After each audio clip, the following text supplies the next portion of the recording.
Then,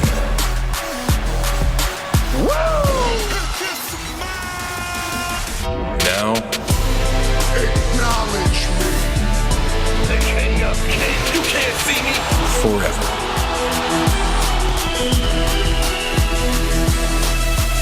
Together.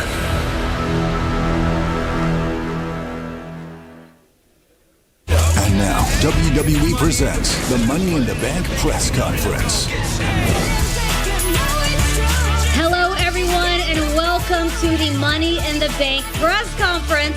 I'm Kayla Braxton, and it has been our honor here at WWE to be able to visit here, O2 Arena, to deliver the very first premium live event in London in over 20 years. And I think we can all agree that our superstars delivered some unforgettable and history-making moments. And lucky for all of us, several of our superstars who were victorious tonight will be joining us back here to say a few words and answer some of your questions. We do appreciate all of you who are tuning in on your various social media platforms, and of course, all the media personnel who are here tonight.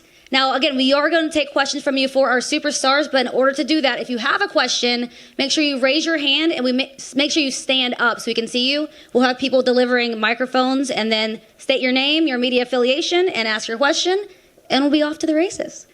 All right, you guys ready for our first guest? This man has been overcoming obstacles since his return to WWE, and tonight was absolutely no different when he defeated a thorn in his side and Dominik Mysterio. Please welcome the American Nightmare, Cody Rhodes.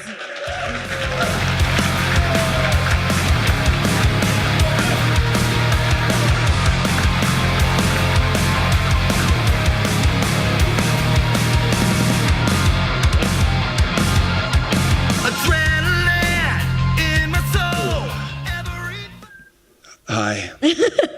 I was just telling Bailey backstage my back was not feeling great, so I was really afraid I was going to sit down like Stanley in The Office, super old man, and you guys would know something. No, but I'm fine. How are all of you? Good. Who's got a question? Yeah, let's take our first question. Who's it? Go there. Will you stand up for us, please? State your name and your media affiliation. Oh, man. Will Gavin, TalkSport. Cody, how are you, sir? So good. We had, seriously, though, like, you guys all cover this business, so this whole thing, these tours over here, just gangbusters. These crowds, and, we were in Newcastle last night on my side of things, and Sheffield, and just, it's a special thing that you got going on over here. It's one of the reasons when I was on my little excursion, I was here like every week with What Culture Pro Wrestling until I'm pretty sure I bankrupted them from my booking fee. But it's a special thing, and you got to see it tonight. It wasn't going to be my question, but now you've said that. John Cena teased WrestleMania in the UK. Your thoughts? John is dead on in a sense that name a place that deserves it more. And listen, there's so many potential markets. I still sometimes like try to put on my business hat, and you look at all these different places. Back in the day, I'm not saying things might have been fabricated, but back in the day, you'd hear about people making bids on shows, and I don't know if there were any bids on shows, whereas today it's really happening. If you look at these Econ Impact reports, like for WrestleMania 39, my gosh. Again, this business, like, be proud, you guys who cover this, as I'm sure you've been fans through the dark ages as well, right? When it wasn't as many people who were into this. This thing is mainstream. It's making just it's doing so well. London for WrestleMania would be amazing. It really, really, really would, and it would be a very special thing. There's a lot of good places, but that would be special. I don't know if John knew something I didn't know, though, right? I thought he was about to say it's happening. Like, oh wow, and he, he's the man, so John can say what he wants. Again, though, he might know something we all don't know. So I hope that does happen for London. That would be very special, and I'd be all about it. All right, thank you. Next question. Right here. Yep, perfect. Deltafic Mail Online. How do you feel like your momentum has recovered from WrestleMania?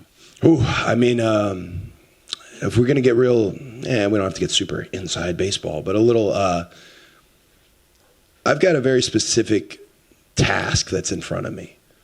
I've got a very specific behind the scenes and on the camera, the thing that I want, the thing that I came back to get. And one of the things that, man, we were just talking about this guy, John Cena, told me. He said, you could be the champ without wearing the title, but you have to be honest with yourself. Look at the numbers. Everywhere you go, look at the numbers on everything that you put out. And if they're telling you that it's cruising and it's going, because there's a difference between soup du jour and, my gosh, equity and someone that we've gotten behind and has earned your trust and all of that. If those numbers support that, then you're on the right path. And I have been blessed that that's been the case. So momentum-wise, like I said, there's a task in front of me, and I feel we're on the right path. Thank you. We have another question over here. Hi, Ace, BBC Radio 1 Extra. Something else Cena did. We did an interview together before, haven't we? How you doing, my friend? You good? Good. Excellent to have you in the UK. Cena did also mention tonight that there was a bit of worry about that upper management may have had about the crowds taking over the show. Tonight there was some kind of interesting chants. How do you feel about some of the chants tonight and the crowds perceivingly taking over the show? That's a great question. I'm good at what I do. That's a great question. That's the last one we're going to. I am of the belief of if the crowd, and this is an area where I disagreed with my father actually, but I'm of the belief if the crowd wants to play, let them. Let it ride. Let it happen. Now, be mindful, sometimes I particularly have a younger fan base, a lot of young kids. I don't know if all these chants are acceptable for them.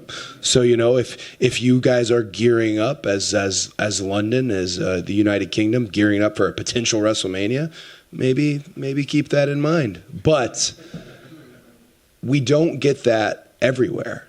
Everywhere is different. Really, I mean, WWE and these PLEs traveling internationally so much, we don't always get that. So when you get something that's a little different, that's a little, unique in its own, that's what makes this special. That's what makes you guys. So I'm of the thought if they're gonna rock, let them rock. You hear some wild stuff, and I always have to ask because I can't half the time understand.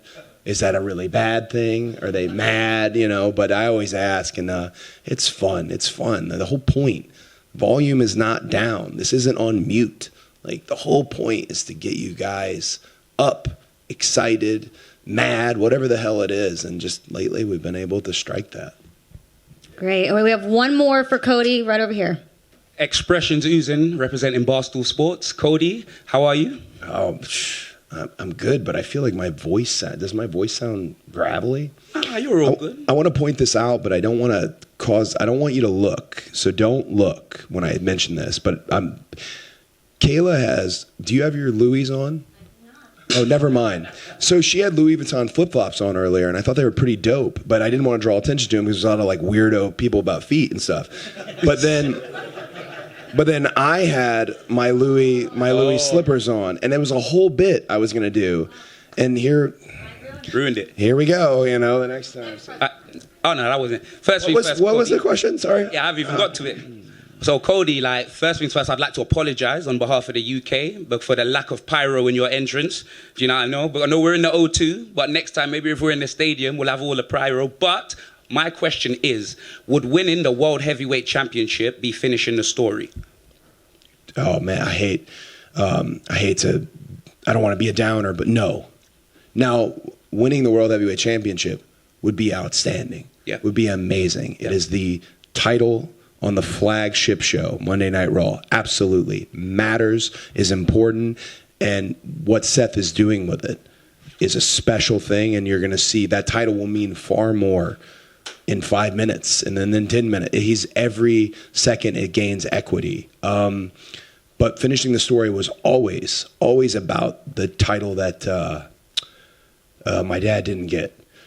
And I'm not gonna spoil anything because the Peacock people will murder me. But you'll probably hear some news about my documentary at some point soon, finally, because these people have been filming me for gosh knows how long. And it's covered a lot in there as far as that's what the story was.